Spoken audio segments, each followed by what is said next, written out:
faint smile lingered on Dustin's lips as his fingers lightly traced the cloud patterns carved into the sword sheath. The long sword upon the stone table gleamed with a warm luster under the sunlight. Within Dustin's clear eyes seemed to turn the stars themselves, as though they could pierce the layers of time clinging to the other's body. His voice was as clear and flowing as water by a lakeshore.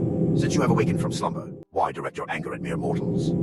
His gaze swept across the white radiance swirling about the handsome man. The figure hovering in the air faltered ever so slightly, surprise deepening in his eyes. He had been awake for only a few days. The turquoise inlays along its sheath shimmered faintly, and the air around it carried a subtle fragrance of grass and wood. A sharp contrast to the ancient chilling aura radiating from the handsome man. Other than being disturbed by that sword aura earlier, he had not crossed paths with anyone. Yet this man in white robes had with but a sentence revealed his slumbering. Such insight forced him to reevaluate the one before him. You know me.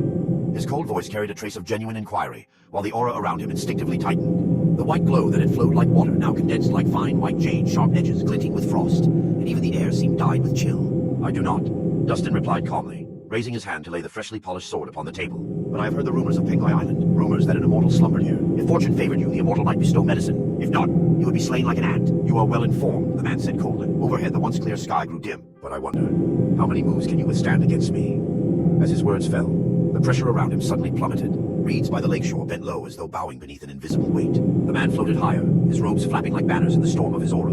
His long black hair burst free from its tie and whipped wildly in the light. His entire being radiated a suffocating pressure. The smile vanished from Dustin's eyes. He did not rise, but the space around him rippled with invisible waves. The tea upon the stone table trembled in faint ripples. The canvas flaps of the tent swayed softly. At the same time, the handsome man in the air went utterly still, his eyes half shut as if in slumber. Only the white light around him continued to rise and fall rhythmically like breathing. The guards in the camp sensed something amiss. One by one they ceased their work, stepping out from the tents. No, who is that man? Why is he dressed like someone from ancient times, to float in midair for so long? At least a Grandmaster. That vast ocean-like pressure, he must be an ultimate Grandmaster. The soldiers whispered nervously as they stared. Just then the tent flap stirred. Margaret emerged, clad in a pale violet gown. The moment she appeared, she felt the strange oppression in the air. It was not the violent clash of spiritual power, but something deeper and tangible, a suffocating weight that made breathing difficult. At Margaret's side, the maid Qingju furrowed her brow, her right hand gripping the short sword at her waist, so tightly the patterned hilt grew warm in her grasp. Seeing the two men unmoving, she made a step forward. Don't move! Margaret seized Qingju's wrist, her expression unusually grave. Even her normally gentle brows and eyes carried sternness. You must not go near them. This why Qingju asked confused. Their realms are far beyond your imagination, Margaret replied. Though they have not exchanged blows, they have already begun a battle of spiritual force. To approach rashly is certain death. Ah! Qingju gasped and froze in place, no longer daring to step forward. When she looked again, her eyes now held awe and fear.